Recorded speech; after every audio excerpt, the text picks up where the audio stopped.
नमस्कार शेतकरी बांधवांनो, मी गणेश तायडे सह्याद्री ॲग्रो सर्व्हिसेस या यूट्यूब चॅनलमध्ये आपलं सहर्ष स्वागत करतो। शेतकरी मित्रांनो, काय झालंय, आले अद्रक पिकामध्ये पाऊस जो आहे पुरेसा पडल्यामुळे जे आहे का प्लॉटच्या बऱ्याचशा भागांमध्ये जे आहे का जर्मिनेशनला प्रॉब्लेम येत आहे। तर तो काय प्रॉब्लेम येत आहे ते तुम्हाला मी दाखवणार आहे आणि त्यानंतर त्याच्यासाठी सोल्युशन आपण काय केलं पाहिजे याविषयी आज आपण चर्चा करणार आहे।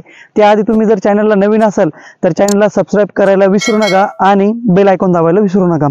आपण हे बघू शकतो, इथं एक मिनिट दाखवा। या प्लॉटवरती जे आहे का इथं जर्मिनेशन झालं आणि इथं जर्मिनेशन झालेलं नाहीये।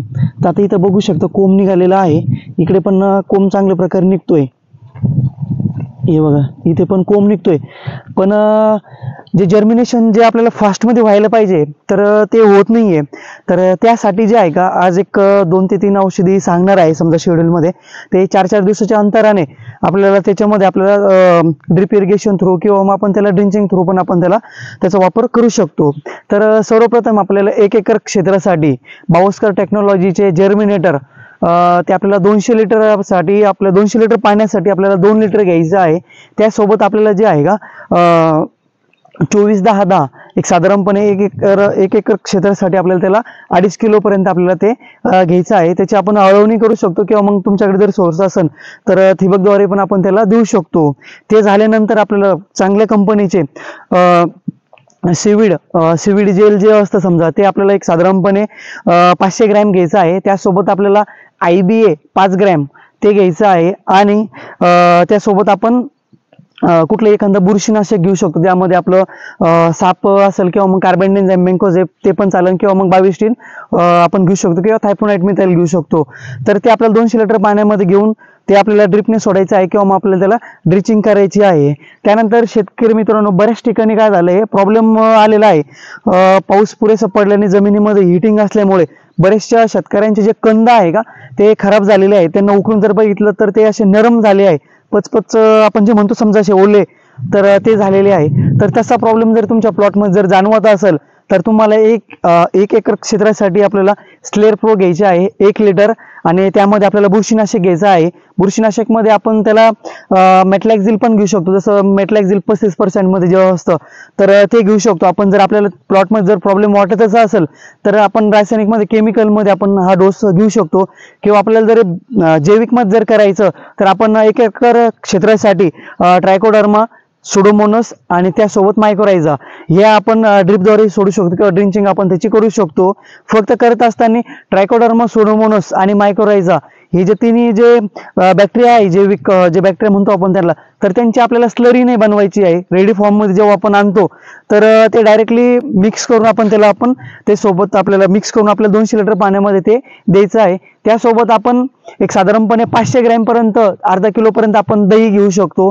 गूळ जर आपल्याला चांगला गावरान गूळ जर मिळाला, खात्रीशीर जर गाव नसेल तर आपण घेतला तरी काही हरकत नाहीये। जर नसेल खात्रीशीर तर गूळ घेऊ नका, कारण की काय प्रॉब्लेम आहे, गुळामध्ये सल्फरचं प्रमाण जास्त असल्यामुळे केमिकलचा बऱ्याच ठिकाणी गूळ मिळतोय। तर आपल्याला रासायनिकच घ्यायचं आहे, जेणेकरून आपले जे जैविक बॅक्टेरिया आपण घेत आहोत तर त्यांचा आपल्याला चांगल्यातल्या चांगल्या प्रकारे फायदा झाला पाहिजे किंवा आपल्या प्लॉटला चांगला रिझल्ट मिळाला पाहिजे। त्यासाठी आपल्याला जे आहे का आपल्याला गूळ घ्यायचा आहे। जर गूळ नसेल तरी काही हरकत नाही, दही जर घेतलं प्लेन तरी चालतं आपल्याला, किंवा आता ऊसाचा रस मिळत असतो, पण आता सध्याच्या कंडिशनला ऊसाचा रस मिळणं शक्य नाहीये। जर पॉसिबल झालं तर ते आपण साधारणपणे 2 ते 3 लिटर पर्यंत आपण त्याला घेऊ शकतो। असं आपण 3ऱ्या डोस मध्ये आपण ड्रिंचिंग करू शकतो किंवा ड्रिपने देऊ शकतो। या तिन्ही गोष्टी आपण केल्यानंतर आपल्या प्लॉटचं जर्मिनेशन चांगलं होणार आहे, उतार एकदम चांगल्या प्रकारे दिसल। त्यासोबत जो स्टंप आहे त्याची वाढ होण्यासाठी आपल्याला चांगल्या प्रकारे मदत होणार आहे। त्यासोबत आपल्या प्लॉटची जी ग्रीनरी आहे, हिरवपणा टिकून राहण्यासाठी आपल्याला मदत होणार आहे। शिवाय प्लॉटमध्ये जरी आपल्याला कुठेतरी वाटत असेल की सड किंवा मग असं एखादा कंद असं खराब झालेला होता किंवा मग दिसत होता, तर तो कंट्रोल आपल्याला मिळण्यासाठी आपल्याला मदत होणार आहे।